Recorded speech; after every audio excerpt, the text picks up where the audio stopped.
ইমানদারের মরণটা কেমন হইবা একটু বইলা দে, তারপর খবরের আযাবটা বলবো। ইমানদারের মরণটা কেমন হইব? ইমানদারের মরণের সময় যখন গণায় চলে আসবো, ওই সময় আমার আল্লাহর পক্ষ থেকে যখন আজরাইল ইমানদারের ঘরে ঢুকবে, ইমানদারের দরজায় যাইয়া আজরাইল সালাম দিব। সুবহানাল্লাহ। এত আস্তে আর যখন সুবহানাল্লাহ। ইমানদারের ঘরে যাইয়া আজরাইলে সালাম দিব রে বাবা। আজরাইলে যখন সালাম দিব, ওই সময় সালাম দিয়া ঘরে ঢুকবো। আজরাইল ঘরে ঢুকে যখন মাথার পাশে বসবো, এমন ভাবে চুলগুলো আশ্রয় দিবা হাত দিয়া। ইন দি মিন টাইম ইমানদার ঘুমায়া যাইব। সুবহানাল্লাহ। এটা ইমানদারের কথা বলতেছি, বেঈমানের জন্য। ইমানদার ঘুমায়া যাইব, যখন মরণের সময় হয়ে যাইব, চুলটা এমন ভাবে আশ্রয় দিব। আশ্রয় দেওয়ার পরে যখন ইমানদার ঘুমায়া যাইব, ওই সময় আমার আল্লাহ একটা ফেরেশতাকে ডাক দিব। আমার আল্লাহ কইব, ফেরেশতা যাও যাও, গ্রাম আমার ইমানদার জানটা কবজ করার জন্য আজরাইল হাজির হয়ে গেছে। ধরেন আমি বললাম কুলাউড়া বালিচিরি গ্রামের একটা ইমানদারের জান কবজ করার জন্য আজরাইলকে আমার আল্লাহ পাঠাইছে, কিন্তু আজরাইল আসলে কুলাউড়া বালিচিরির মধ্যে ইমানদারের জান কবজ করার জন্য আমার আল্লাহ একটা ফেরেশতা পাঠাইল। ওই ফেরেশতারে বলল, আমার আল্লাহ কই ফেরেশতা, তুমি দুইটা জিনিস লইয়া যাও, আমার ইমানদারের জান কবজ করব। এক নম্বর হলো একটা আতরের বোতল, দুই নম্বর সুন্দর একটা জামা, সুন্দর একটা কাপড় লইয়া যাও, নিয়ে আমার ইমানদারের কাছে যাও। যেই মাত্র ফেরেশতা ঘরে হাজির হইব, যেই মাত্র ফেরেশতা ঘরে ঢুকবো, ঢুকার পরে আমার আল্লাহকে ডাক দিয়া কইব, আল্লাহ, ও মায়ের আল্লাহ, দয়ার আল্লাহ, ওই ইমানদারের পাশে মাথার সামনে, মাথার পাশে আজরাইল বসা, আমি কোন জায়গার মধ্যে বসমু? জোরে কোন সুবহানাল্লাহ, আর আস্তে কোন সুবহানাল্লাহ। এই ফেরেশতা ডাক দিয়া কইব, আল্লাহ আল্লাহ, ও মায়ের আল্লাহ গো, ও দয়ার আল্লাহ, আজরাইল তো মাথার সামনে বসা, আমি কোন জায়গার মধ্যে বসমু? আমার আল্লাহ ডাক দিয়া কইব, ফেরেশতা রে, ও ফেরেশতারা, আমার ইমানদারের চক্ষুটা বড় সুন্দর, আমার ইমানদারের দুই চক্ষুর মাঝখানে তুমি বইসা যাও। আর জোরে কোন সুবহানাল্লাহ। দুই চোখের মাঝখানে ফেরেশতা বসবো। যখন ফেরেশতা বসবো রে বাবা, ওই সময় আজরাইল কইব, ইমানদার তোমার জানটা এখন কবজ কর্ম। ইমানদার কইব, ঠিক আছে। আজরাইল, ইমানদার ডাক দে কইব, আজরাইল আর দেরি কইরো না, আমার যিনি বানাইছে আমি আল্লাহকে দেখার জন্য আমার মনটা বড় পাগল হইয়া রইছে। আর জোরে কোন সুবহানাল্লাহ। আর বেঈমান হইলে কইব কি জানেন নে? বেঈমান হইলে কইব, আমার কয়েকটা দিন সময় দেন, ঠিক না? বেঈমানের কথা থাকবে এটা। ইমানদারের জন্য আর দুনিয়া ও সিজনুল মুমিনিন, ইমানদারের জন্য দুনিয়াটা হলো জেলখানা, ঠিক না? আর ইমানদারের জন্য দুনিয়াটা জেলখানা, আর দুনিয়া ও সিজনুল মুমিনিন। বেঈমানের জন্য দুনিয়াটাই হলো সব। বেঈমান কইব, কয়েকটা দিন সময় দিয়ে যাও। ইমানদার কইব, আমার দুনিয়াটা হলো জেলখানা, আমার যিনি বানাইছে আল্লাহ আমার বানাইছে আল্লাহকে দেখার জন্য, আল্লাহ দেখার জন্য আমার মনটা বড় বেকার হয়ে রয়েছে রে বাবা। এই জন্য বাবা রে, ও আমার বন্ধুরা, আল্লাহকে দেখার জন্য যখন পাগল হয়ে যাইব, ধরেন কুলাউড়া বালিচিরি, এই কুলাউড়া বালিচিরির মধ্যে ইমানদারের জানটা কবজ করলো। আজরাইল জানটা যখন কবজ করলো, ওই সময় আমার আল্লাহ কই, ফেরেশতা তুমি একটা কাজ করো, ইমানদার রুহটার একটা কাপড় দিয়ে বান্ডিল করো। মনোযোগ, কাপড় দিয়ে বান্ডিল কইরা রুহটাকে তুমি লইয়া যাও, এমন একটা জায়গার মধ্যে লইয়া যাইবা। প্রথম আসমানে রুহটাকে লইয়া গেছে। হিন্দি মিনিটে প্রথম আসমানে যখন রুহটাকে লইয়া গেছে রে বাবা, প্রথম আসমানে ফেরেশতা বলতেছে, হাই রে, এটা কি তুমি লইয়া আইছ? এত সুন্দর গ্রান লাগতেছে, এমন গ্রান জীবনে তো আমি দেখি নাই, এটা কি তুমি লইয়া আইছ? এবার বলতেছে, এটা হল ইমানদার রুহু। জোরে কোন সুবহানাল্লাহ। ইমানদার রূহ যখন প্রথম আসমানে নিয়ে যাইব, ওই সময় ওই ফেরেশতারা ইমানদার রূহের সালাম দিব, প্রথম মঞ্জিল পাড়ি দিব, দ্বিতীয় মঞ্জিল পাড়ি দিব, এমন ভাই ফেরেশতাদের 7টা মঞ্জিল পাড়ি দিব। পাড়ি দেওয়ার পরে বাবা একটা জায়গা আছে ইমানদার রূহ রাখার জন্য, এই জায়গাটার নাম কি কেউ বলতে পারেননি? ইমানদার রূহ রাখার জন্য একটা জায়গা আছে, এই জায়গার নাম ইল্লিন। জোরে কোন সুবহানাল্লাহ। 7টা মঞ্জিল পাড়ি দেওয়ার পরে ইল্লিনের মধ্যে ইমানদার রূহ রাখার জন্য বিশাল একটা ঘর বানাইছে আমার আল্লাহ। এবার যখন ঘরের মধ্যে রাখবো বাবা, আর বালি চিরি ইমানদার লোকটারে কি করবো জানেন নে? কুলাউরা বালি চিরে আবার ওইদিকে রূহ হয়ে গেছে ফেরেশতা, ওইদিকে দুনিয়ার মানুষ ব্যস্ত হয়ে গেছে, কাফনের কাপড় আনতেছে, বাঁশ কাটতেছে কবর রাখার জন্য, কবরে রাখার জন্য বাঁশ কাটতেছে দুনিয়ার মানুষ। কবরে রাখার জন্য যখন বাঁশ কাটবে, ইন দি মিন টাইমে ইমানদাররে যখন আপনি কবর লইয়া যাইবেন, কবরে নিয়ে যাওয়ার পরে যখন কবরে রাখবেন, কবর রাখার পরে যখন আপনি সব কিছু দাফন কইরা চইলা আসবেন, ওই সময় আমার আল্লাহ ডাক ডাক হইব ফেরেশতারা, আমার ইমানদারে কবর রাখিয়া দিছে, তুমি যাও রূহটা লইয়া যাও, এই রূহটারে ইমানদারের কবর সাইরা দাও। জোরে কোন সুবহানাল্লাহ। আমার আল্লাহর পক্ষ থেকে আবার ইমানদারের ভিতরে রূহটাকে সাইরা দিব। জোরে কোন সুবহানাল্লাহ। এবার যখন রূহটাকে ছেড়ে দিব, রূহটাকে ছেড়ে দেওয়ার পরে ওই সময় জিন্দা হয়ে যাইব। আমরা তো জানি রে বাবা, দুনিয়ার মানুষ যখন আমরা দাফন করতে যাই, কবর যখন আমরা 40 কদম দিয়া দেই দাফন কইরা, কবরবাসী কিন্তু আমাদের পায়ের আওয়াজ শুনতে পারেনি। বিশ্বাস আমাদের আসেনি? আমাদের পায়ের আওয়াজ কিন্তু শুনতে পারে, কিন্তু যখন শুনতে পারে ইমানদারে কি কই জানেননি? ইমানদারে কি একটা কথা বলবো, ইমানদারে কইব যাও যাও, তোমাদের আমার আর দরকার নাই, আমি আল্লাহর ডাকে সাড়া দিয়ে চলে আসলাম, আল্লাহর কাছে আমি চলে আসলাম, অর্থাৎ আল্লাহর কাছে ফিরে আসলাম। জোরে কোন সুবহানাল্লাহ। যিনি বানাইছে তিনির কাছে আমরা চলে গেলাম রে বাবা। এই জন্য বাবার বন্ধুরা বারা দিলটা নরম করেন, মনটা নরম করেন। ইমানদারের কবর কি হালত হবে সেই কথা আমি আপনাদেরকে শোনায় দিব। তারপরে বেঈমানের কবর কেমন ভাবে আযাব হইব সেটাও আমি আপনাদেরকে শোনায় দিব। এর আগে একটা মনের মতো করে একটা শান বলবেন আমার সাথে। দেখ না মন যাক মারিয়ে দুনিয়াদারি, দেখ না মন যাক মারিয়ে দুনিয়াদারি, ও তোর পিছে পিছে ঘুরছে সমান, পিছে পিছে ঘুরছে সমান, কোন দিন জানি হবে তোর সমন জারি। দেখ না মন যাক মারিয়ে দুনিয়াদারি, দেখ না মন যাক মারিয়ে দুনিয়াদারি, ভাই বেরাদার আপন জনা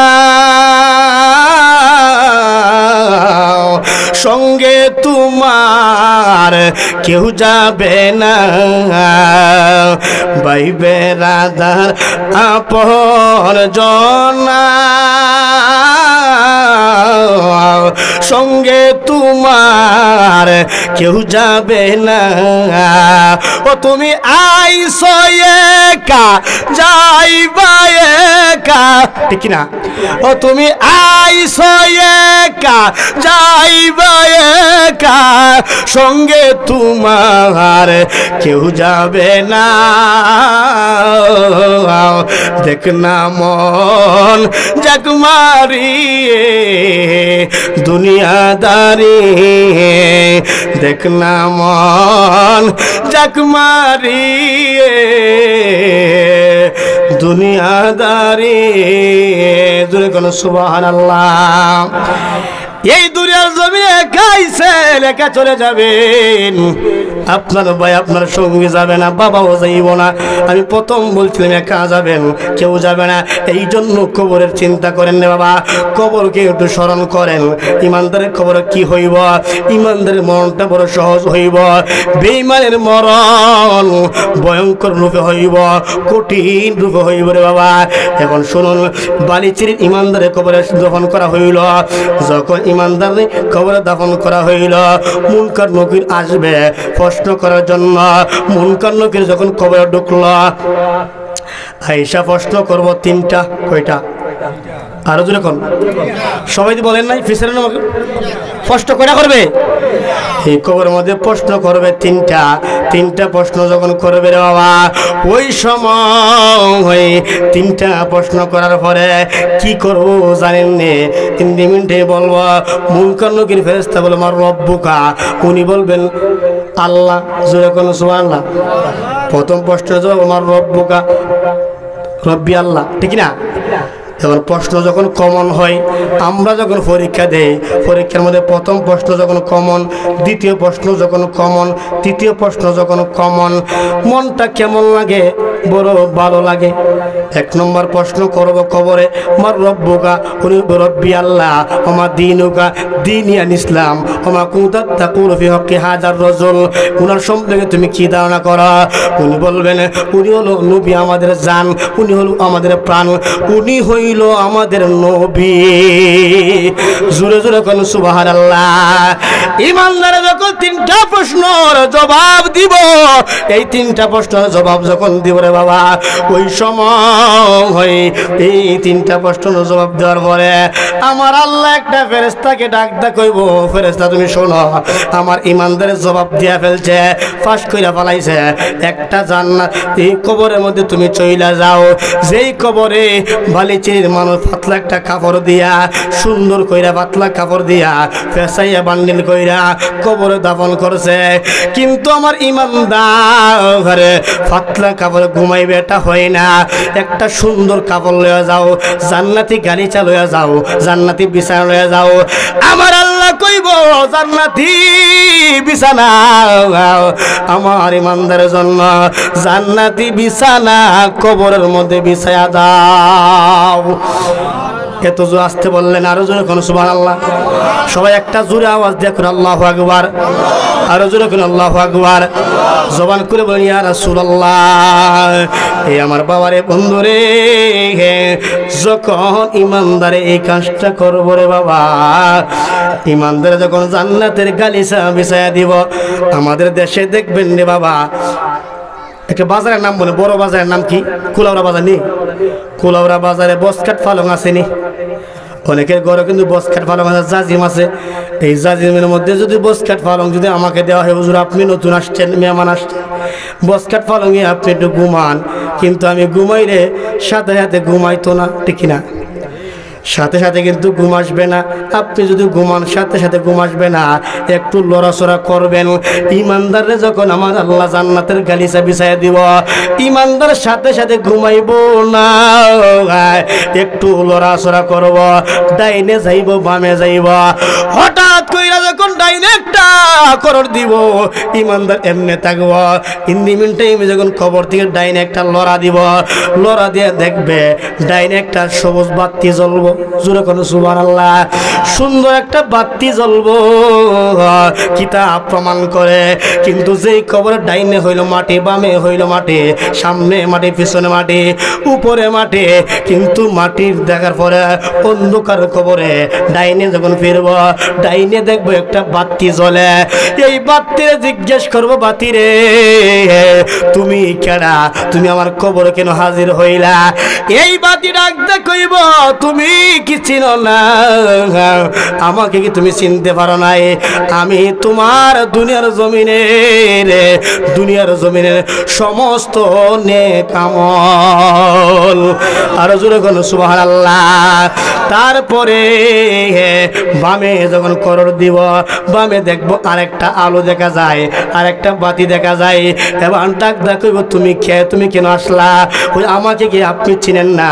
আমি হইলাম আপনি জীবনে যা কিছু করেছেন কিন্তু কোরআন তেলাওয়াত বন্ধ করেন নাই, আমি হইলাম আপনার কোরআন তেলাওয়াত। জোরে কোন সুবহানাল্লাহ। এই আমার কুলাউরা বালিচিরির বাবারা, কোরআন তেলাওয়াত করবেন, অনেক সওয়াব আছে রে বাবা। কোরআন হলো শ্রেষ্ঠ কিতাব। আমার আল্লাহ কোরআন বানাইছে, ইন্না নাহনু নাযালনা যিকরা ওয়া ইন্না লাহু লাহাফিজুন। আমার আল্লাহ কই কোরআন আমি আল্লাহ বানাইলাম, কোরআন হেফাজতের দায়িত্ব আমি আল্লাহ দুনিয়ার কাউকে দেই নাই। কোরআন বানাইয়া হেফাজতের দায়িত্ব আমি আল্লাহর হাতে রেখে দিয়েছি। এ বাবারে, দুঃখের কথা হইল কোরআন শরীফ অনেক মানুষ কিন্তু পড়তে চাই না। ঘরের মধ্যে কোরআন আছে। আমি বালিচিরির মা বোনদেরকে বলবো, মা বোন যারা আলোচনা শুনতেছেন একটু মনোযোগ দিয়ে শুনুন গো মা। সামনে হলো আমাদের মাহে রমজান, কোরআন তেলাওয়াত করবেন, দেখবেন আমাদের ঘরে সুকেশটা পরিষ্কার থাকে, টেবিলটা পরিষ্কার থাকে, সব কিছু পরিষ্কার থাকে। কিন্তু পরিষ্কার করে বাইরে এবারে ঝাড়ু দেয়, কিন্তু পবিত্র কোরআনের মধ্যে ময়লা জমে থাকে। কোরআন বছরে একবার ধরে না, আসেনি? বছরে একবার কিন্তু কোরআন ধরে না। কুমিল্লা বাজার থেকে কোরআন আনলেন, সিলেট থেকে কোরআন আনলেন, ব্রাহ্মণবাড়িয়া থেকে কোরআন আনলেন, একটা বারের জন্য কোরআন ধরলেন না। কোরআন তো কোরআন হইল ঘরের রহমত, কোরআন পড়লে রহমত আসবে। আপনি যদি গো মা, ও বালিচিরির মা, কুলাউড়ার মা, সিলেটের মা, আপনাকে বইনা দিয়া যায়, আপনি সন্তান পেটে লইয়া যদি কোরআন তেলাওয়াত করতে পারেন, আপনার গর্বে যে সন্তান হবে এই সন্তান আল্লাহর ওলি হইয়া যাইব। জোরে জোরে কোন সুবহানাল্লাহ। বর্তমান জামায় দেখবেন গাউসে বাগ কেমন হইছে, বড় পীর আব্দুল কাদের জিলানী কেমন হইছে, খাজা বাবা কেমন হইল। ওই গাউসে বাগের মা কোরআন তেলাওয়াত করতো। যত আল্লাহ ওলি দেখবেন প্রত্যেকেরা আল্লাহ ওলির মা কোরআন তেলাওয়াত করতো সন্তান পেটে রাখিয়া। আর আমাদের দেশে মা বোনরা কি করে, সন্তান পেটে রাখিয়া টিভি দেখে বিভিন্ন কাজে বের করে, কথা কোন ঠিক না, কোরআন তেলাওয়াত করতে চাই না। এই জন্য এমন সন্তান এখন দুনিয়াতে আসে না। এখন বর্তমানে যে সন্তান মার পেট থেকে বাইর, এটা আগে মোবাইলটা লয়ে বাইর, কথা কোন ঠিক না, মোবাইল লাগে লয়ে বাইর, ঠিক না বলেন? কেউ কষ্ট নেবে না বাবা, হক কথা বলতে হবে, কথা কোন ঠিক না। একটা কিছু শিখতে হবে। আমার এই কথাটা যদি মা বোনটা বুঝে তাহলে তো অনেক কিছু, কথা কোন ঠিক না। একটা মানুষ যদি এখান থেকে নামাজি হয়ে যান তাহলে তো মাহফিল সাকসেস, ঠিক না বলেন? আমরা প্রত্যেকে নামাজ চাই কি চাই না? জোরে কোন চাই কি চাই না? একটু দুশমিন আল্লাহুম্মা সাল্লি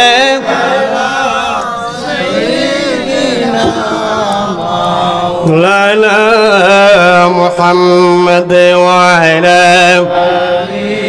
সাইয়্যিদিনা মাওলানা। জোরে জোরে কোন সুবহানাল্লাহ। এ আমার ইমানদারের কবরে যখন একটু মনে রাখবেন রে বাবা, আলোচনা মনে রাখবেন, ইমানদারের কবরে যখন এমন ভাবে সুন্দর করে দেখলো, ইন দিন টাইমে আমার আল্লাহ কইব, ও ফেরেশতা তোমরা চলে যাও। আমার ইমানদার লক্ষ লক্ষ বছর পরে, লক্ষ লক্ষ বছর পর্যন্ত কবরের মধ্যে ঘুমাইব। ইন দিন টাইমে ইমানদার কবরের মধ্যে ঘুমায়। এখন প্রশ্ন হলো বেঈমানের মরণ কেমন হইব? বেঈমানের মরণ কেমনে হইব জানেন নে? বেঈমান অনেক কষ্ট মরণ হইব। বাবা উঠে কেন বাবা, কষ্ট দিচ্ছে বাবা, একটু উঠবে না, একটু বসেন। বেঈমানের মরণ কেমন হইব? বেঈমানের মরণটা কেমন হইব বাবা? আমার নবী কয়, জীবন্ত বকরিরে উল্টা চুলাইলে যে কষ্ট হয় তার চেয়ে বেশি কষ্ট হবে বেঈমানের মরণ। এবার বেঈমানের কাছে যখন আমার আল্লাহ আজরাইল পাঠাইবা, এই বেঈমানের কাছে যখন আমার আল্লাহ আজরাইল পাঠাইব জান কবজ করার জন্য, এবার ইন দি মিন টাইমে যখন আজরাইল আসব বেঈমানের কাছে ভয়ঙ্কর রূপ দিবে। ভয়ঙ্কর রূপটা কেমনে জানেন নি? আজরাইল দেখব, আজরাইল আসবে বেঈমানের কাছে, বেঈমান দেখব আজরাইলের ট্যাঙ্গুলা জমিনে, মাথা হইল আসমানে। জোরে কোন সুবহানাল্লাহ। আজরাইল কিন্তু অনেক বড়, আজরাইল কিন্তু ছোট নয়। এই আমার বাবারা বন্ধুরা ভাইরা কত বড় জানেন নি? আজরাইল কিতাব প্রমাণ করে আজরাইলের মাথার মধ্যে 7 সমুদ্র 13 নদীর পানি যদি মাথার মধ্যে ঢাইলা দেওয়া হয়, একটা ফোঁটা পানি ও জমিনের মধ্যে পড়বে না। আরো জোরে কোন সুবহানাল্লাহ। এত বড় আজরাইল এমন ভাবে বেঈমানের কাছে ভয়ঙ্কর রূপ দিবে যেটা হইব বেঈমান আমার নবীকে মানে নাই। ইমানদারের প্রথম কাজ হলো আমার নবীরে মানা, কিন্তু নবীরে না মানা হইল যারা বেঈমান, এই বেঈমানের জান কবজ করার জন্য আসবে। ইন দি মিন টাইমে আজরাইল এমন একটা দাও মারবে, দাও মারার সময় ছটফট ছটফট করা শুরু করবে। আত্মীয় স্বজনরা বলবে কি খাইবা তুমি বলো, পানি খাইবানি, আঙ্গুর ফলের রস খাইবানি, কোনো কিছু খাইব না। কিন্তু দুনিয়ার মানুষ বুঝতে পারবে না আজরাইলে দাও মারতেছে, এটা কিন্তু বুঝতে পারবে না, আপনি বুঝতে পারবেন না, আমিও বুঝতে পারবো না। একটা মানুষ যখন বিছানায় পইরা যায় আজরাইলে এমন ভাবে দাও মারে, এমন ভাবে ছটফট ছটফট করা শুরু করে, এমন ভাবে সাইডটারে বাবা, কিন্তু আজরাইলে দাও খায়া সাইডটারে শুরু করে। এবার আমার নবী বলছেন ইমানদার যখন মারা যাইব, ইমানদার যখন মারা যাইব, দুইটা লক্ষণ যদি তোমরা খুঁজে পাও বুঝবা তার মরণটা বড় কষ্টের মরণ হইছে। লক্ষণ কি? এক নম্বর লক্ষণ হইল যদি একটা ব্যক্তি মারা যাওয়ার সময় প্রস্রাব পায়খানা করে বাসায় দেয় বুঝবা তার লক্ষণটা বড় খারাপ। দুই নম্বর হলো যদি চোখটা উল্টাইয়া জিহ্বার মধ্যে কামড় মাইরা মারা যায় বুঝবা লক্ষণটা বড় খারাপ। আমার নবীর সাহাবায়ে কেরাম ডাক ইয়া রাসূলুল্লাহ, ইয়া রাসূলুল্লাহ, নবী, ও মায়ার নবী গো, ও দয়ার নবী, যে লক্ষণটা ভালো আমরা কেমনে জানবো, জান্নাতি মরণ আমরা কেমনে জানবো, ভালো মরণ হয়েছে কেমনে জানবো? আমার নবী কয় এটা দুইটা লক্ষণ। এক নম্বর লক্ষণ হইল যদি মনে করে একটা লোক মারা গেছে, মরে যাওয়ার পরে অনেক লোক কিন্তু গাইমা যায়, চেহারা কিন্তু গেমে যায়। আমার নবী কয় কেউ যদি মরে যাওয়ার পরে চেহারাটা গেমে যায় বুঝবা সে হলো জান্নাতি। জোরে কোন সুবহানাল্লাহ। আমার নবী কয় কেউ যদি মরার সময় চেহারাটা কালো ছিল কিন্তু হলুদ বর্ণের হয়ে গেছে বুঝবা ওই লোকের মরণটা আমি নবীর কালেমা পড়তে পড়তে মরণ হয়েছে। জোরে কোন সুবহানাল্লাহ। তার দুইটা লক্ষণ হলো ভালো, দুইটা হলো খারাপ। আমরা কিন্তু বোঝার জন্য নবী বইলা দিচ্ছে। জোরে কোন সুবহানাল্লাহ। এই জন্য বাবা ইমানদারের মরণ এমন ভাবে হবে রে বাবা, বেঈমানের মরণ হবে কঠিন। অনেক মানুষ চেহারা কালো, অনেক কালো চেহারার মানুষ কিন্তু আছে অনেকে বাবা, অনেক মানুষ চেহারা কালো কিন্তু দেখবেন যখন জমির মধ্যে চাষ করে কাজ করে গামছা বিছায় নামাজের এমন একটা অভ্যাস হয়েছে, গামছা বিছায় জমির মধ্যে নামাজ পড়ে কি পড়ে না? জোরে করে পড়ে কি পড়ে না? আওয়াজটা পাবে তো আসতে হইল, আর জোরে করে পড়ে কি পড়ে না? গামছা বিছায় যখন জমিনের মধ্যে নামাজে দাঁড়ায় যায় চেহারা কিন্তু কালো, কিন্তু গামছা বিছায় নামাজ পড়ে নামাজটা কবুল হইব নি? কেমনে হইব? একটা কারণ বইলা দেয়। আদম সফিউল্লাহ থেকে সারহুল্লাহ পর্যন্ত 1 লক্ষ মতান্তরে 2,24,000 নবী রাসূল তারা যখন এক আলাদা আলাদা জায়গা ছিল নামাজ পড়ার জন্য, তারা যখন নামাজ পড়তো তাদের জন্য এক একটা কওমের আলাদা জায়গা ছিল, এর বাহিরে নামাজ পড়ে নামাজ কবুল হবে না।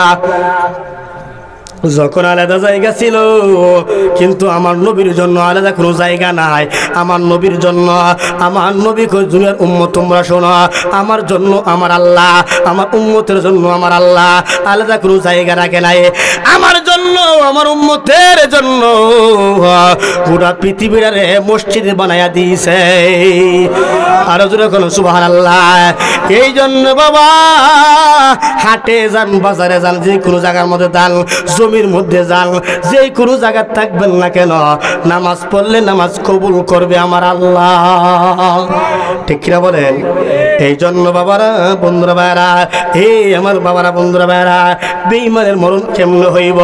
বেঈমানে যখন আজ দাও মারব, যখন রুহুটা কবজ করব, যখন রুহুটা কবজ করব, ইন দি মিন টাইমে রুহুটা কবজ করার সময় এমন একটা কষ্ট হইব রে বাবা, এমন একটা চিৎকার মারব, যখন আজরাইলের রুহুটা বেঈমানের কবজ করব ওই সময় এমন একটা কান্না করব, এমন একটা চিৎকার দিব রে বাবা, চিৎকারের আওয়াজটা বড় বিকট হইব, অনেক ভয়ঙ্কর আওয়াজ হইব। কথা কোন ঠিক না? আওয়াজটা অনেক ভয়ঙ্কর হবে, শরীরে তাজা তাজা রক্তগুলা পানি হয়ে যাইব, সেকেন্ডে পানি হয়ে যাইব, শরীরে যে রোগগুলো আছে এই রোগগুলা টাস টাস করে ছিঁড়া যাইব। আল্লাহু আকবার বলেন, আর যখন আল্লাহু আকবার। কারণ আমরা কোন দিন আমাদের মরণ হবে আমরা কেউ জানি না, কথা কোন ঠিক কিনা? যে কোন মুহূর্তে আমাদের মরণ আসতে পারে কি পারে না? তাহলে ইমানদার যদি আপনি হন, আপনার মরণ বড় সহজ। বেঈমান হলে অনেক কঠিন। যখন আজরাইল এমনভাবে দাও মারবো, দাও মারার সময় এমনভাবে দাও মারবে, তখন শরীরের রক্তগুলা, তাজা রক্তগুলা পানি হয়ে যাবে, কথা কোন ঠিক কিনা? এই জন্য বাবা আমরা একটা গজল আমরা দেখি, একদম ভাইরাল একটা গজল আমরা জানি, আমাদের মরণ কখন হবে সেটা আমরা কেউ জানি না। আমার মরণের কত দিন বাকি আমি জানিলাম না গো আল্লাহ, মরণের কত দিন বাকি বলো, মরণের কত দিন বাকি আমি জানিলাম না গো আল্লাহ, মরণের কত দিন বাকি। বলতে পারবি আমার সাথে? হইতাম নি? আমার মরণের কত দিন বাকি আমি জানিলাম না গো আল্লাহ, মরণের কত দিন বাকি, আমার মরণের কত দিন বাকি আমি জানিলাম না গো আল্লাহ, মরণের কত দিন বাকি। আর আজরাইল আসিয়া যখন হস্তে দিবা দড়ি, আজরাইল আসিয়া যখন হস্তে দিবা দড়ি, তখন আমার মনা ভাই করবা লুকালুকি আমি জানিলাম না গো আল্লাহ, মরণের কত দিন বাকি, আমার মরণের বলেন বাকি আমি জানিলাম না গো আল্লাহ, মরণের কত দিন বাকি, আল্লাহ মরণের কত দিন বাকি। আর হায়াত হইল হাতে বাইরে, মওত হইল পায়ে, হায়াত হইল হাতে বাইরে, মওত হইল পায়ে, যেই জায়গা যার মরণ লেখা সেই জায়গা সে মরে আমি জানিলাম না গো আল্লাহ, মরণের কত দিন বাকি, আমার মরণের কত দিন বাকি আমি জানিলাম না গো আল্লাহ, মরণের কত দিন বাকি। আর 40 দিন আগে বাইরে মওতের নিশানি, 40 দিন আগে বাইরে মওতের নিশানি, যমদূতেতে বাইন্দা নিব চোখে দিয়া আন্ধি আমি জানিলাম না গো আল্লাহ, মরণের কত দিন বাকি, আল্লাহ মরণের কত দিন বাকি, আমার মরণের কত দিন বাকি আমি জানিলাম না গো আল্লাহ, মরণের কত দিন বাকি, আমার মরণের কত দিন বাকি আমি জানিলাম না গো আল্লাহ, মরণের কত দিন বাকি। জোরে জোরে কোন সুবহানাল্লাহ। আল্লাহুম্মা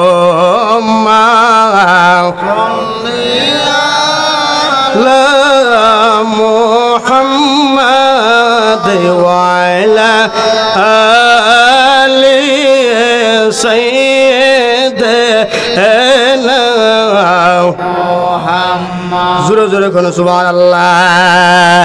এ আমার বাবারা, যখন আজরাইল বেঈমান এমনকে দাওয়া মারব, জানটা যখন কবজ করব, রক্তগুলা যখন পানি হয়ে যাইব, রোগগুলা যখন টাস টাস করে ছেড়া যাইব, ওই সময় যখন জানটা কবজ করে নিয়ে যাইব, আজরাইলে যখন জানটা কবজ করে নিয়ে যাইব, কিন্তু বেঈমানের রূহ রাখার জন্য একটা বাড়ি আছে, এই বাড়ি হলো ইমানদার রূহ রাখার জন্য একটা বাড়ি হলো ইল্লিন, বেঈমানের রূহ রাখার জন্য বাড়ির নাম হলো সিজ্জিন। নাম কি?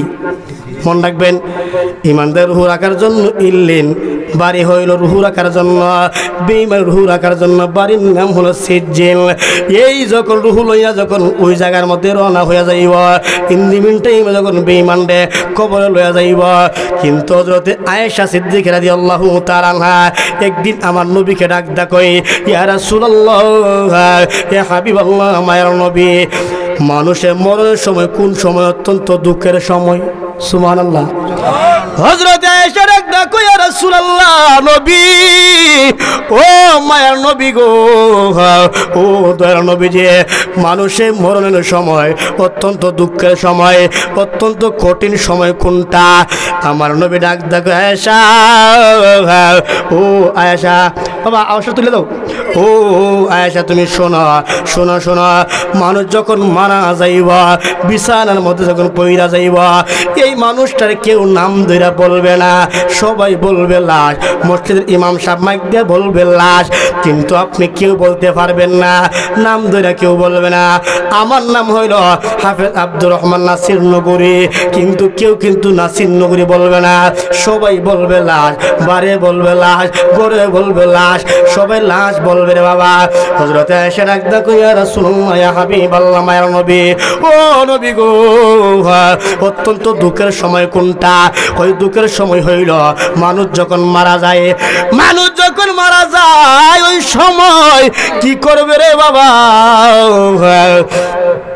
যখন কাপড়টা খুলবো, মনোযোগ বাবা, এদিকে এলো বলে দেখতে দেখতেছি, এটা দুরূদ শুনুন, আল্লাহুম্মা সাল্লি আলা সাইয়্যিদিনা মাওলানা মুহাম্মদ ওয়া আলা আলি সাইয়্যিদিনা মাওলানা মুহাম্মদ। জোরে জোরে কোন সুবহানাল্লাহ। এবার আয়েশা যখন আমার নবীর প্রশ্ন করলো, অত্যন্ত দুঃখের সময়, অত্যন্ত কঠিন সময় মানুষের কোনটা? এইভাবে আমার নবী বলবেন, মানুষটা যখন মারা যায়, ওই মানুষের যখন সন্তান যখন মানুষের যাইয়া পাঞ্জাবি খুলে যখন বলে তোমার বাবা তো মারা গেছে, পাঞ্জাবিটা খুলো, শার্টটা খুলো, যখন পাঞ্জাবিটা খুলে রে বাবা, শার্টটা যখন খুলে, ওই কুলার সময় কি করে জানেন রে? ওই লোকটা ডাক দেখই, বেঈমান লোকটা ডাক দেখই, এ আমার বাবা, এই সন্তান আমার পাঞ্জাবিটা খুললো না, এত তাড়াতাড়ি কেন খুলো? এত তাড়াতাড়ি খুললে লয়ে যাইও না, একটু সময় দাও, আমার টাকা গইয়া সম্পদ বানাইয়া এত সুন্দর বাড়ি করলাম, তোমাদেরকে লালন পালন করলাম, কেমন ভাবে পাঞ্জাবিটা খুললে বিদায় দিতেছে রে বাবা? এইভাবে যখন বেঈমানে বলবে রে বাবা, আয়েশা প্রশ্ন করলো আমার নবীরে, আমার নবী জানায় দিল। ইন দি মিন টাইমে জানায় দেওয়ার পরে আয়েশা ডাক দেখো, আর কোন কোন সময় অত্যন্ত দুঃখের সময়? এবার যখন কাপড় দিয়ে বান্ডিল কইরা গর্তে যখন বাহির করব, এবার ওই লোকটা ডাক দা কইব, ও আমার বাবা রে, আমার ঘর থেকে বাহির কইরো না, একটু পরে বাহির কর, আমি লক্ষ লক্ষ টাকা কামাইলাম, সুন্দর বিল্ডিং বানাইলাম, তোমাদেরকে আমি সব কিছু বানায় দিয়ে গেলাম, একটু আমারে রাখো, আর তো কোনোদিন এই ঘরের মধ্যে ফিরে আমি আসবো না। আমার নবীকে এটা অত্যন্ত দুঃখের সময়। সুবহানাল্লাহ। আমার নবীকে এটা অত্যন্ত দুঃখের সময়, এত সুন্দর থেকে গড়তে বিদায় হয়ে যাইতেছি, আর জীবনে ঘরে ফিরতে পারতাম না, সন্তান থাকবো, স্ত্রী থাকবো, সবাই থাকবো, আর কখনোই ফিরে আসতে পারতাম না। এইভাবে ডাক কইব, বাবা একটু পরে আমাকে বের কর। ইন দি মিন টাইমে কাপড় বান্ডিল কইরা জানাজার মাঠে যখন নিয়ে যাইব, জানাজার মাঠে নিয়ে যাওয়ার পরে ডাক দিয়ে কইব, একটু পরে তোমরা আমাকে দাফন করতে নিয়ে যাও। এই ঈদগার মানুষ, এই জানাজার মাঠের মানুষ, আমাকে একটু সময় রাখো, আর তো জীবনে তোমাদের কাছে আসবো না, আর তো ঈদের নামাজে আমি আসবো না, আর তো জুমার নামাজে আমি যাব না, একটু সময় আমাকে রাখো। আকুতি মিনতি করবো বেঈমানে, আর ইমানদার হইলে হইব কি দা আমার তাড়াতাড়ি কবরে দাফন করো, জোরে করো সুবহানাল্লাহ। বেঈমানে বলবো আমাকে আর একটু রাখো। এবার কবরে যখন নিয়ে যাইব, আমি শর্ট করে বলতেছি সময় সংক্ষিপ্ত রে বাবা।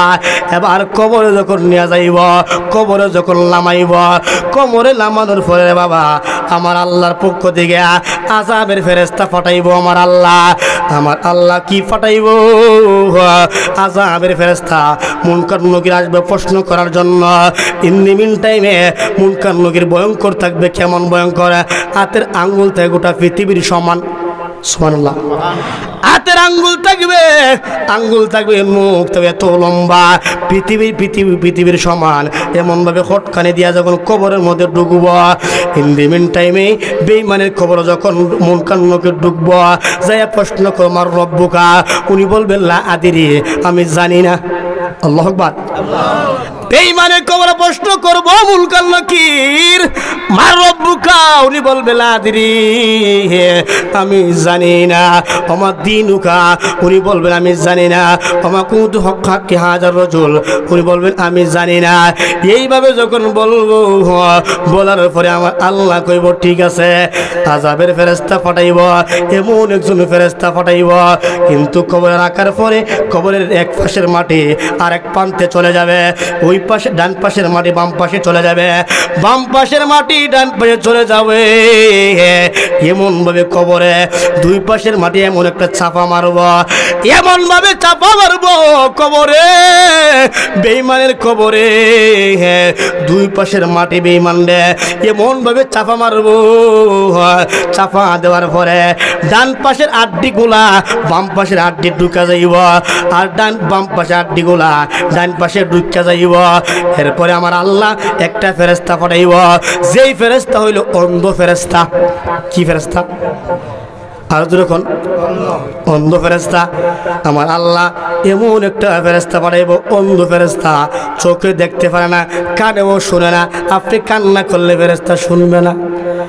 আমরা তো দুনিয়ার জমিনে কান্না করলে, দুনিয়ার জমিনে আমাকে কেউ যদি কথার কথা আমি বলতেছি, আমাকে রাস্তায় যদি কেউ অ্যাটাক করে আক্রমণ করতে চাই, আপনারা বালিচিরির মানুষ, আমাকে মহব্বত করেন, ভালোবাসেন, আপনি রিসিভ করার জন্য দৌড়ে যাবেন না? কয়েকজনে কইছেন, সবাই যাইতেন না, কথা কোন যাবেন নি কেন? কারণ গত বছর আমি এখানে আইছি, কথা কোন ঠিক কিনা? এই বছরে 2 বছর আপনারা মহব্বত করেন বিদায়, ভালোবাসেন বিদায়, এই জন্য আমি অনেক দূরতে আসতে হয়েছে। আয়সার জিরাইতে পারছি না, সময় সংক্ষিপ্ত, রাস্তায় লেট হয়ে গেছে, ডাইরেক্ট স্টেজে, কথা কোন ঠিক কিনা? এত দূরতে জার্নি করে আসলে একটু রেস্ট নিতে হয়, তারপরে রেস্ট না নিয়ে স্টেজে চলে আসছি। কারণ না আসলে তো অনেক সময় উনি আলোচনা করছে, এটা তো জানের কেউ আছে, উনি তো মুরব্বী হয়ে গেছে, এত সময় তো মাইকটা ধরে রাখছে অনেক কিছু, কথা কোন ঠিক কিনা? এই জন্য আমি আর লেট করছি না। আমাকে ভাই বলতেছে ভাই চলে আসেন, সময় অনেক হয়ে গেছে, এই জন্য আমি তাড়াতাড়ি চলে আসছি। যাই হোক, আপনারা মহব্বত করেন বিদায় আমি দূর থেকে এসেও সময় ধরে আপনাদের প্যান্ডেলের সময় মতো আসতে পারছি। আলহামদুলিল্লাহ বলেন, আর যুগে আলহামদুলিল্লাহ। এই জন্য আল্লাহু আকবার,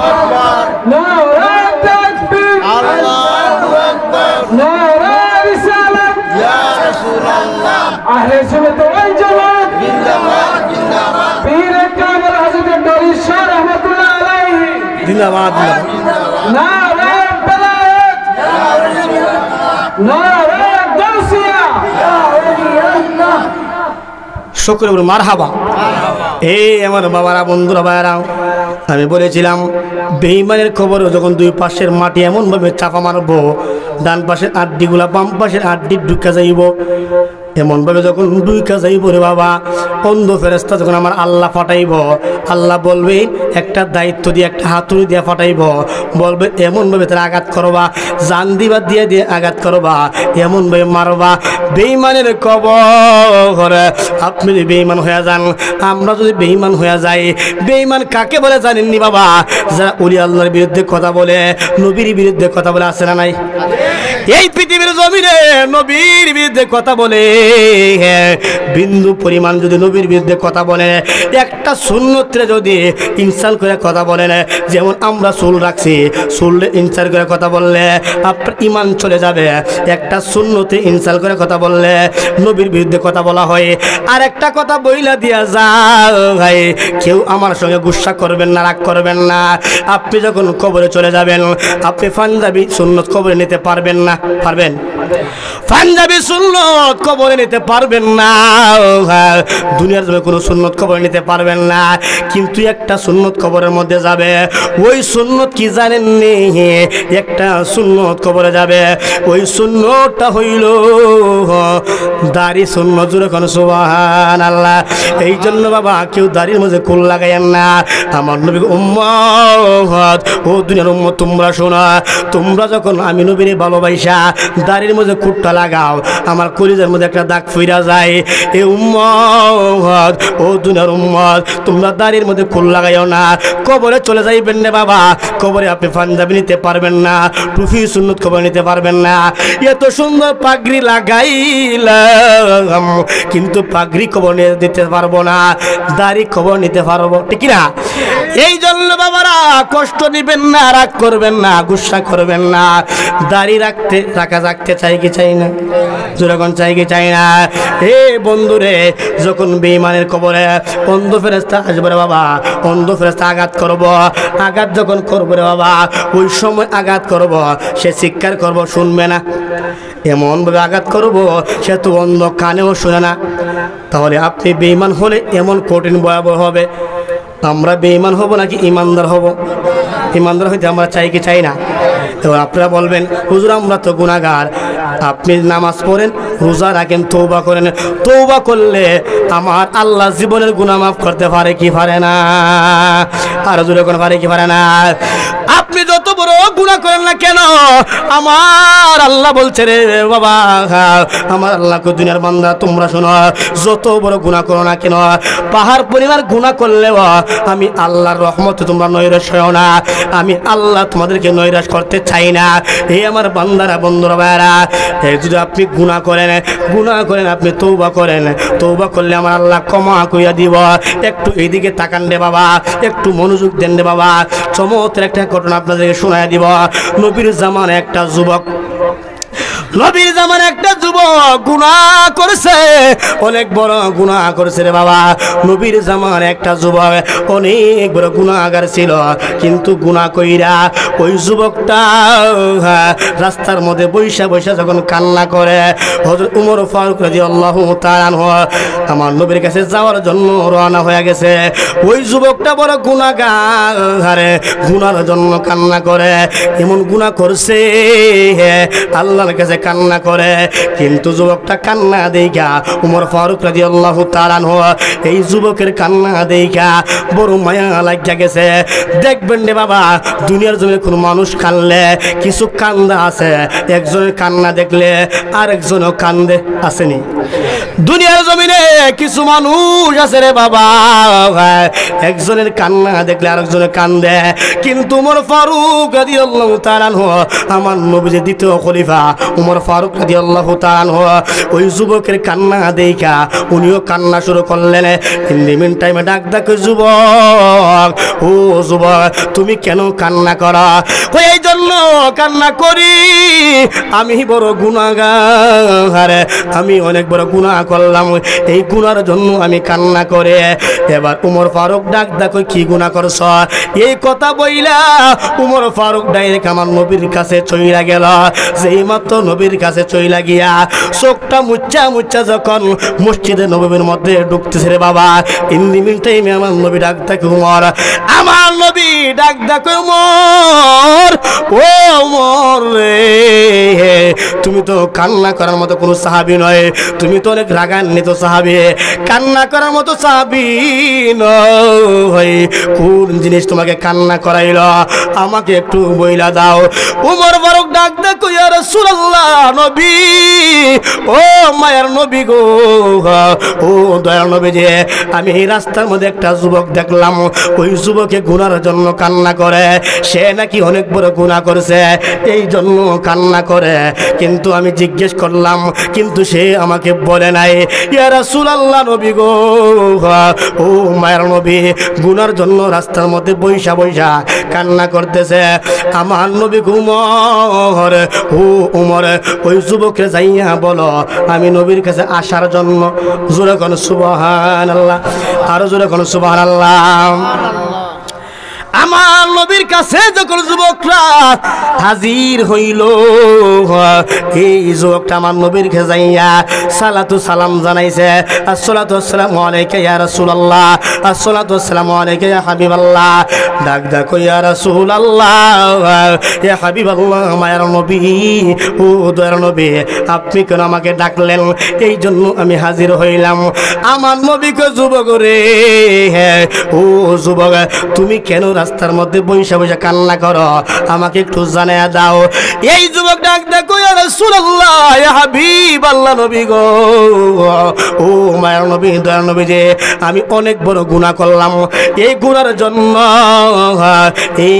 জন্য আমি কান্না করি, এত বড় আমি গুনাহ করলাম, গুনার জন্য আমি কান্না করি।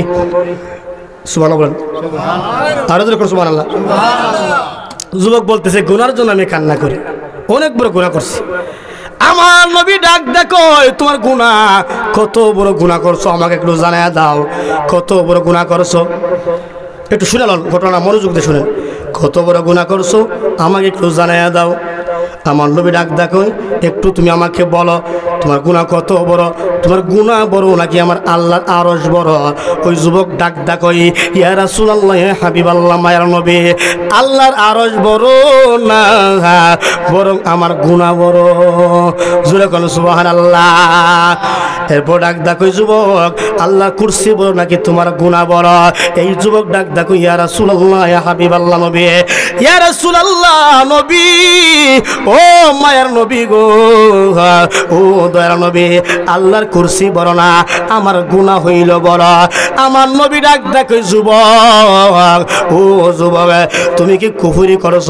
কই না আমি কুফরি করি নাই। শিরিক করছ? কই না শিরিক করি নাই। হত্যা করেছ? কই না না হত্যা করি নাই। কি করছ? এত বড় গুনাহ করছ, আমাকে একটু তুমি জানায়া দাও।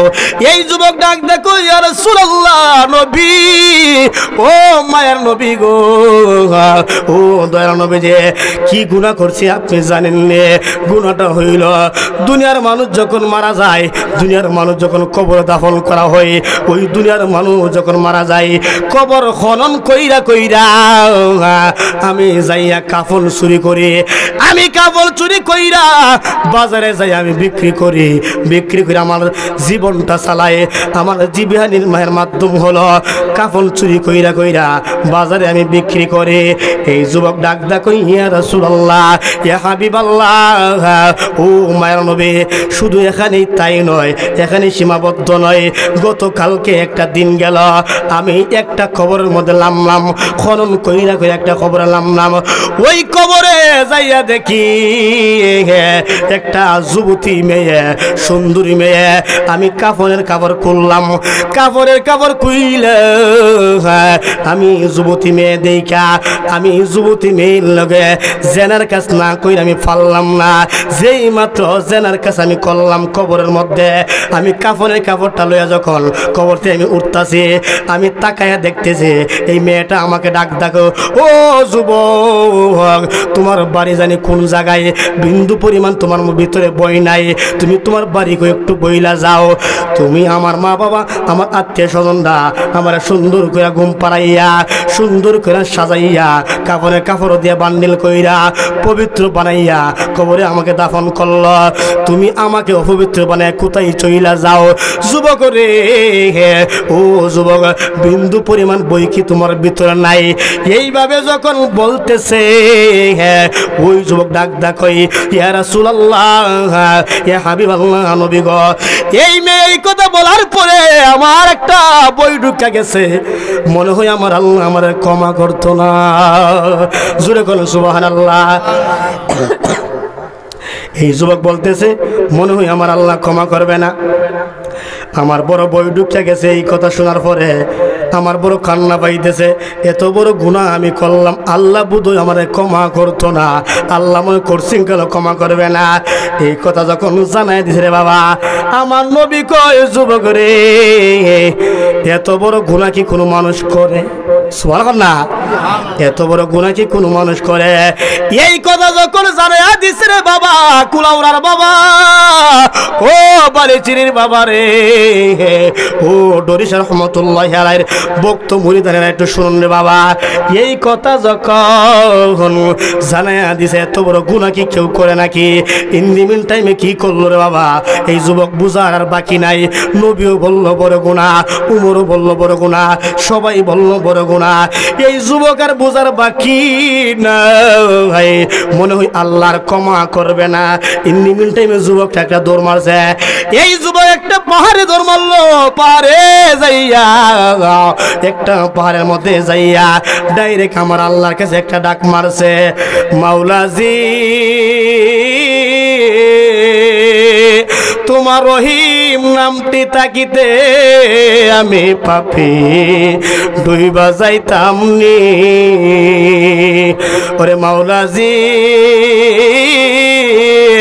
তোমার রহিম নামটি তাকিতে আমি পাপি ডুইবা যাইতাম নি করিম রহিম নামটি তোমার আল্লাহু কাদের গুণে আমি পাপি ডুইবা যাইতাম নি এই যুবকটা যখন আমার আল্লাহর কাছে ডাক মারছে আল্লাহ ও আল্লাহ গো ও দয়ার আল্লাহ মায়ের আল্লাহ তুমি আল্লাহ তো আমারে বানাইছো তুমি আল্লাহ আমারে বানাইছো কিন্তু তুমি আল্লাহ যে আমারে ক্ষমা না করো পৃথিবীর কেউ ক্ষমা করতে পারবে না এইভাবে যখন যুবকটা বলল পৃথিবীর কেউ আমাকে ক্ষমা করতে পারবে না তুমি আল্লাহ আমার একটু ক্ষমা করো ইন দি মিন টাইমে ক্ষমা করার জন্য যখন আমার আল্লাহর কাছে বলল আমার আল্লাহ কি করছে জানেননি বাবা আমার আল্লাহ মায়া লাগিয়া গেছে দয়া লাগিয়া গেছে কেন আল্লাহর মায়া লাগে তার কারণ হইল আল্লাহ তো আপনাকে মায়া করে বানাইছে মহব্বত করে বানাইছে আল্লাহ তো আমাদেরকে মায়া করে বানাইছে আমার আল্লাহ কই বান্দারে আমি বড় মায়া করে বানাইলাম মহব্বত করে বানাইলাম আপনারে মা বাবা যদি আপনাকে যত মহব্বত করে মা বাবার চাইতে 70 গুণ বেশি আমার আল্লাহ আমাদেরকে মহব্বত করে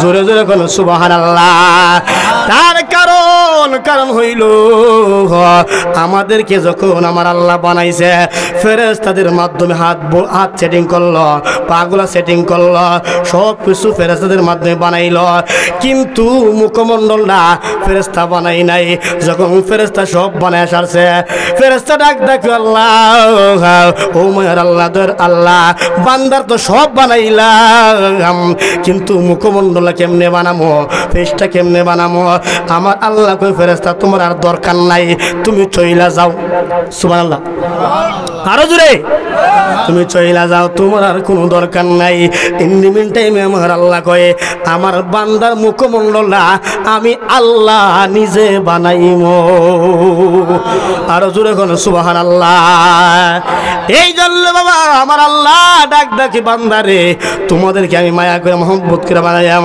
তোমরা যখন আমি আল্লাহর মহব্বতে আমার বন্ধু নবীর মহব্বতে আল্লাহর মসজিদে যাইয়া তোমরা যখন সেজদা দাও মসজিদে সেজদা দিতে দেরি আমি আল্লাহর কুদরতি কদম তোমাদের কপালে বিছাইতে দেরি নয় জোরে জোরে কোন সুবহানাল্লাহ এই জন্য বাবা রে এই যুবকটা যখন আমার আল্লাহকে ডাক দিল আল্লাহ ও মায়ের আল্লাহ আল্লাহ তুমি যদি আমার ক্ষমা না করো পৃথিবীর কেউ ক্ষমা করবে না।